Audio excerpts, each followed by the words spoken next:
প্ৰথম কথা যোৱা বিগত ছমাহে গৌৰৱ গগৈয়ে বিষয়টোৰ পৰা পলায়ন কৰি আছিলে মূৰ পুলুকা বুলি যিটো অসমীয়াত শব্দ হয় মূৰ পুলুকা দি আছিলে কাৰণ সকলোৱে জানে যে বৈৰী ৰাষ্ট্ৰ পাকিস্তানলৈ তেনেকৈ যোৱাটো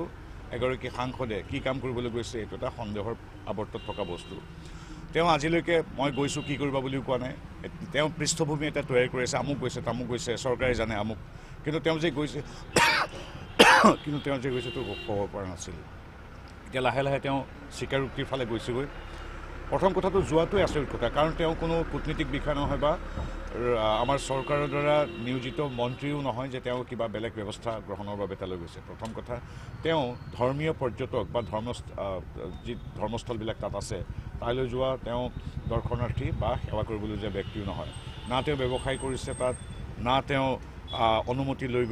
ক্ৰিকেট বা হকী খেলিবলৈ গৈছে ৰাজনীতিক হিচাপে গৈছে বহুদিনৰ কাৰণে আছে তাত কি কৰিছে এইটো সকলোৱে জানে গতিকে আৰু তাৰ পৰা আহি তেওঁ কিদৰে প্ৰশ্ন সুধিছে তেওঁ কিদৰে পাকিস্তান এম্বেচিলৈ শতাধিক ল'ৰা ছোৱালী লৈ গৈছে বেলেগ এম্বেচি নাপালে আৰু পাকিস্তান এম্বেচি পালে গৈছে গতিকে তেওঁৰ গোটেই কথাটো এটা সন্দেহৰ আৱৰ্তত আমি 10 তাৰিখৰ অপেক্ষাত আছোঁ কিন্তু আমি ভাবিছোঁ এতিয়া আৰু এইখিনি কথা কোৱাতকৈ আমি 10 তাৰিখলৈ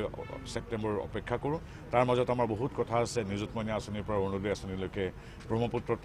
টানেলৰ পৰা ভূপেন হাজৰিকাৰ আমি দিৱস উদযাপন কৰিম 8 তাৰিখে বহুত সাংস্কৃতিক আন্তঃগাঁথনি উন্নয়নমূলক কাম বিভিন্ন ইতিবাচক আঁচনি দুইখন চৰকাৰ আছে গতিকে আমি এতিয়া মই ভাবোঁ ইতিবাচক কথাবিলাক পাতিলে ভাল কাৰণ কি অখিল গগৈ লুৰিণ গগৈ ৰকিবুদ্দিন আহমেদ ৰকিবুল হুছেইন বা গৌৰৱ গগৈ এনেধৰণৰ পুহাৰী চুপতি আৰু গৌৰৱ গগৈৰ কথাটো সুকীয়া বিভিন্ন কথাত পতা হৈছে কাৰণ দেশৰ নিৰাপত্তা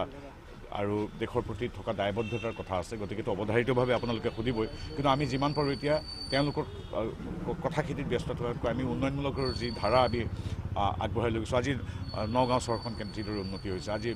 বটদ্ৰৱা কেনেকৈ উন্নতি হৈছে এই কথাবিলাক পাতিলে আচলতে এতিয়া মোৰ বোধেৰে আমি এনে বাৰ্তা খুব শ্ৰদ্ধা সহকাৰে ৰাইজৰ ওচৰলৈ লৈ যোৱাটো উচিত এতিয়া আৰু অখিল গগৈ কাক কিমান অশ্লীল ভাষাৰে গালি পাৰিছে এই কথাত আমি ব্যস্ত নহওঁ আৰু গৌৰৱ গগৈ কামটোতো সাংঘাতিক কৰিছে স্কুলৰ ছাত্ৰ ছাত্ৰীও আজি প্ৰশ্ন সুধিছে তেওঁক কংগ্ৰেছৰ মানুহে প্ৰশ্ন সুধিছে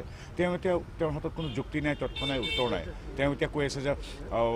আমুকেও গৈছে দেখোন আমুক চনত আমুক গৈছে এইবিলাক কথা কৈ তেওঁ নিজেই য'টো বিৰাট ভাল কাম এইটো বুজাবলৈ গৈছে কিন্তু তেওঁ পাকিস্তানলৈ যোৱা পাকিস্তানৰ পৰা তেওঁৰ ঘৰৰ মানুহে বেতন পোৱা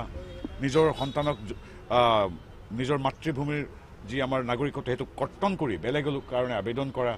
তেওঁৰ সহধৰ্মিনী 20বাৰতকৈ অধিকবাৰ পাকিস্তানলৈ যোৱা তেওঁ সকলোকে বাদ দি কেৱল পাকিস্তানলৈ গৈ স্পেচিয়েল ট্ৰেইনিং লোৱা বা দিয়া পাকিস্তান দূতাবাসলৈ গৈ এই কথাবিলাক এতিয়া মানুহে গম পাইছে এতিয়া আৰু এইটো ৰাজনৈতিক কথা নহয় দেশৰ প্ৰতি থকা দায়বদ্ধতা দেশৰ প্ৰতি থকা নিৰাপত্তা দেশৰ প্ৰতি থকা শ্ৰদ্ধাৰ কথাহে ইয়াত আছে গতিকে তেওঁ ইতিমধ্যে লাহে লাহে স্বীকাৰ কৰি আহিছে মই এই বিষয়ে তেখেতৰ সন্মানীয় মুখ্যমন্ত্ৰী মহোদয়ৰ ভাষ্যটো শুনা নাই যিটো আপুনি কৈছে যে যিকোনো মানে আমাৰ গৃহ বিভাগ সদায় কঠোৰ আইন শৃংখলা ৰক্ষাৰ ক্ষেত্ৰত আৰু দেশদ্ৰোহিতাৰ কথাটো আৰু নকওঁৱেই বা গতিকে যিকোনো মানুহে সি XYZ যিয়ে নহওক কিয় যদি এনেধৰণৰ আচৰণ কৰে নিশ্চিতভাৱে আইনে নিজৰ ব্যৱস্থা গ্ৰহণ কৰিব আপুনি বিচৰা বাতৰি পাব কেৱল নিউজ 18 এপত নিউজ 18 এপ ডাউনলোড কৰিবলৈ স্ক্যান কৰক এই QR কোড গুগল প্লে ষ্টৰতো পাব এই নিউজ 18 এপ